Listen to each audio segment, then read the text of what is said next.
Brazil Argentina তথা বিশ্বকাপ football খেলা দেখতে নিষেধ করেন স্ত্রী। স্বামী স্ত্রীকে শায়েস্তা করার জন্য 15টি বিচি কলা খাইয়ে দেয় তাকে। এই নিয়ে অসুস্থ হয়ে পড়েছেন স্ত্রী। আমরা যাচ্ছি তার কাছে বিস্তারিত জানতে, কেন এরকম অঘটনটা ঘটেছে। আচ্ছা, কি হয়েছে আপনারা একটু বলবেন কষ্ট করে? ভাইয়া, কথা কইতে পারতাম না, আমার পেটে ব্যথা করে। আজ 3 দিন ধরে আমার হাগা হয় না, আমি কি করতাম? আমার স্বামী আমার বিসি কলা খাওয়াইছে 15টা। আপনি কোন ভাইয়া, 15টা বিসি কলা খাইলে কি কারো পেট ভালো থাকে ভাইয়া? আচ্ছা, 15টি বিচি কলা আপনাকে খাওয়ালো, আপনি খেলেন কেন? ভাইয়া জোর করে খাওয়াইছে, আমারে মারছে, আমি খাই নাই বলে আমারে মারছে, আমার খাইতে হইছে। দল করে দলের জন্য ব্রাজিল এই সেই নিয়া এত কিছু, ও কি বুঝে না? আচ্ছা আচ্ছা, ঠিক আছে। আমরা আরো কিছু জানার জন্য আমি মুরব্বীদের কাছে যাই। আঙ্কেল, ওই তো আপনার ছেলে আর ছেলের বউ, তাই তো? জি। আচ্ছা, আপনার ছেলে এরকম একটা সিম্পল ঘটনাকে কেন্দ্র করে যে কাজটি করেছে, এটা কি ঠিক করেছে বলে আপনার মনে হয়? না, একদম ঠিক করেনি।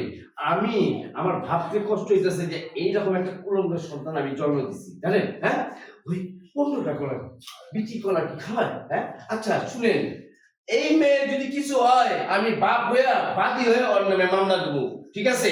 হ্যাঁ, আচ্ছা, আমাদের দেশে কি ডাক্তারখানা নাই, হোমিওপ্যাথি নাই?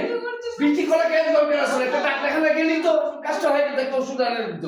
এই ছেলে আমার বৌমা স্টার জলসা দেখতো, এই স্টার জলসা দেখতে দেখে ওই ব্রাজিলের সাপোর্ট পেলা ওই খেলা দেখবো, টিভিটা পর্যন্ত ভাইকা দিচ্ছে আমার বৌমারে স্টার জলসা দেখতে দেয়। কত অত্যাচার করছে, হ্যাঁ? আমি বাপ হইয়া ওরে মামলা দেবো। আচ্ছা, আপনি তো এই ছেলের মা। আমি মা। ওনাদের মধ্যে কি সবসময় ঝগড়াঝাটি এরকম লেগে থাকতো? সংসার শুরুতেই মনে করেন যে এলোমেলো, এই যে বউটা বাড়িতে একা থাকে, আর এই খেলা শুরু হয়েছে পর্যন্ত থেকে আমার ছেলে প্রত্যেকটা রাতে 3টা 4টা এরকম করে ঘরে আসে। তাহলে এরকম কোন বউ সহ্য করবো? হ্যাঁ, বুঝতে পেরেছি। আসলে ফুটবল বিশ্বকাপ মাসব্যাপী খেলা হয়। আপনি যে কাজটা করেছেন, এটা তো অন্যায় একটা কাজ করেছেন। 15টি বিচি কলা খেয়ে কেউ কি ঠিক থাকতে পারে? আপনি কেন করেছিলেন এই কাজটি? ওষুধ আগে কারণ ভাই শোনেন, আমি খেলা দেখি, আমি আর্জেন্টিনা সাপোর্ট করি।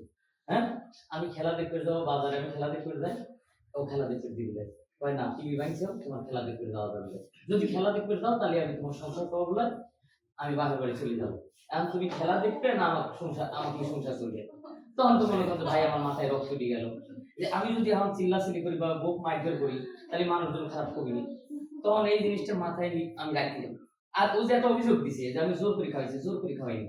15টা বিচি কলা নিয়ে আমি আদর ভালোবাসা দিয়ে খাওয়াইছি। বলছি দেখ তুই তো হালকা আইডি গুলো বিচি কলা খাবি পড়লি,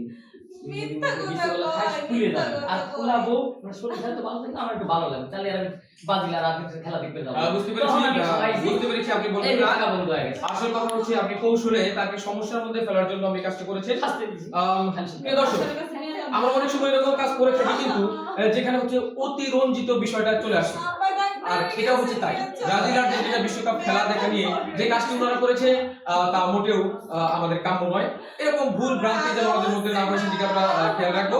আর আপনাকে বলি, আপনার স্ত্রীকে জলদি ডাক্তারের কাছে নিয়ে যান, সে ঠিক হয়ে যাবে হয়তো। তো আপনি আর দেরি করবেন না। প্রিয় দর্শক, আপনারা একটু সচেতন থাকবেন, ভালো থাকবেন, আল্লাহ হাফেজ।